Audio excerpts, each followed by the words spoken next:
you happy yet? No. Have I made you laugh yet? Yeah. Good. All right, that's my time. Take it easy. That's all I had to do. My name is Alvaro, or as I'm known at the jeweler, Matt Finico's wife. All right, I'm not. That was an unfortunate thing to say. Good one, Alvaro. I'm not engaged to Matt Finico's. I've met him. He's a nice guy. I don't think we're ready for that yet.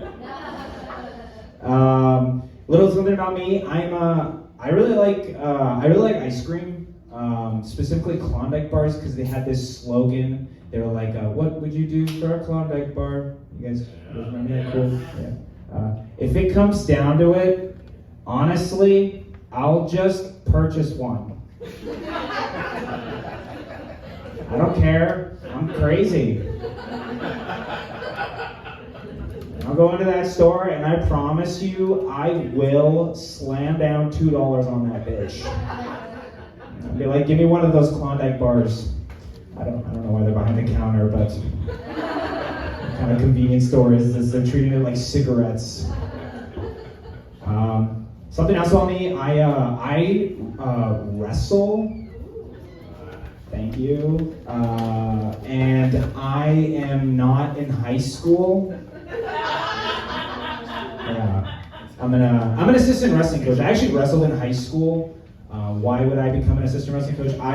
Because when you get older, I don't know if you guys know this, there's like not a lot of places where you can just wrestle.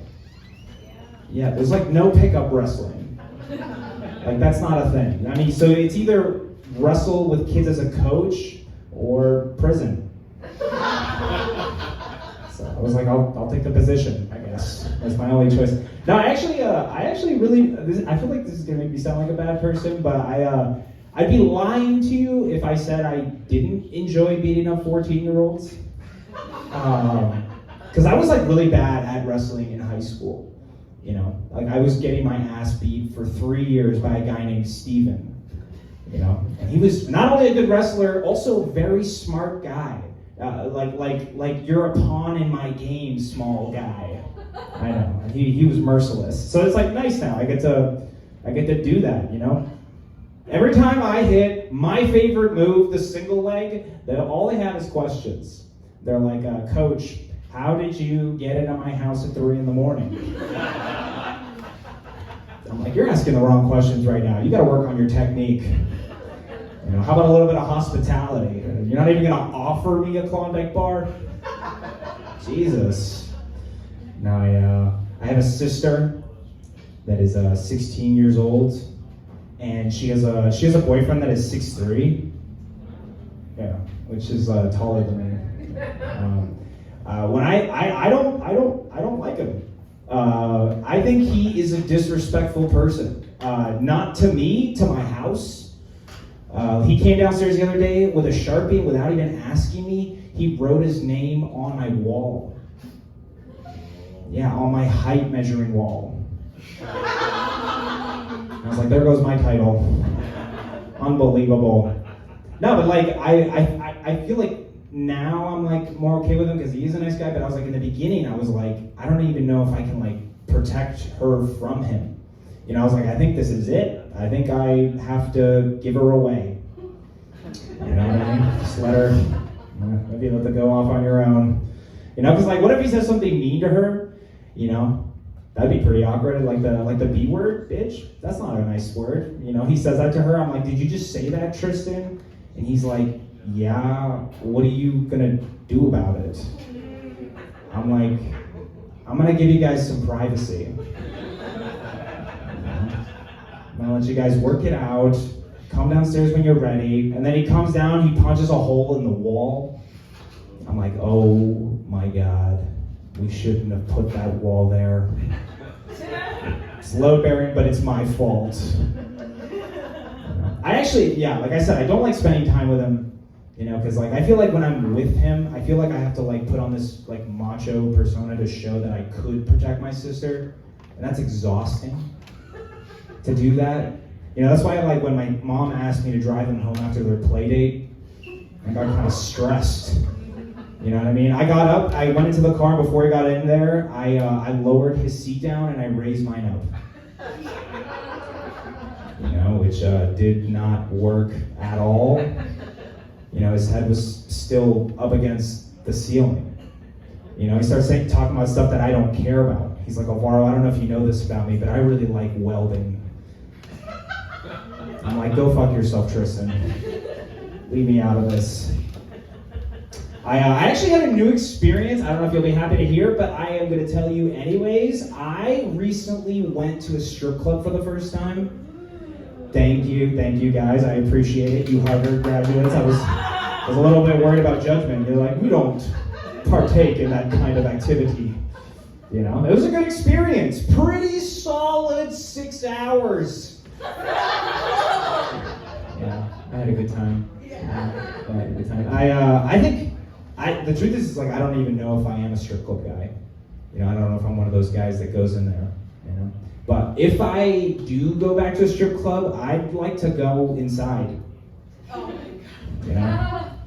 You know, not just hang outside in a crop top. That's not my style. I'm like, it's chilly out here, but she's hot. No, I actually did go in the strip club, and the first thing I noticed about the strip club, and honestly myself, is that I don't think that I like seeing other dudes be horny. Snap, snap, poetry.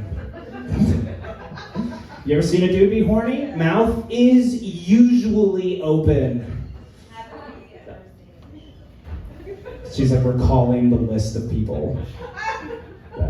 No, I went in there and a stripper came up to me and she offered me a lap dance.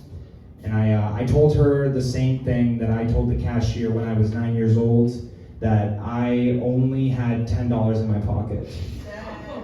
And she was like, that's a deal breaker. And I'm like, I get it. I totally understand. One more thing, a couple more things I'll say. What was I going to say? I went to a private school in a wealthy town that I could only afford because of financial aid. And I could tell that I was poorer than the kids around me just based off of the types of fundraisers that the school was throwing. You know, like they were raising money for other towns as if they were third world countries. You know, this teacher came in one time, she was like, kids, let's get excited, all right? We're gonna put on this fundraiser. We're gonna raise money for the poor, and incredibly unprivileged children of Malden. I was like, wait, that's where I live. That's like my home, mi casa, in Spanish. So I say things in Spanish. My name is Alvaro, which is a Spanish name. I like that name. I've noticed that it gets mispronounced, but it's not something that ever like bothers me. But I've noticed it pisses off my mom. You know, like one time this guy got it wrong, and I was like, she was like, it's Alvaro, joder, get it right. I'm like, Mom, can we possibly get through TSA? Which is like a no-go. I was like, let's just get to our gate. Come on, let's just do this. Let's just get there. You know, I actually one time there was a girl that I had a huge crush on, and I went up to her and I offered. I did what anybody else would do when they see a girl they might like. I offered to do her yard work. You know, she accepted because I'm Mexican and I do good shit. And about 2 hours into that yard work session, she goes, "Thanks for helping me out. You have been so sweet, avocado." And I was like, "That's not how you say it. It's Keith, please." All right, that's all I had to say. You guys have been wonderful today. Right?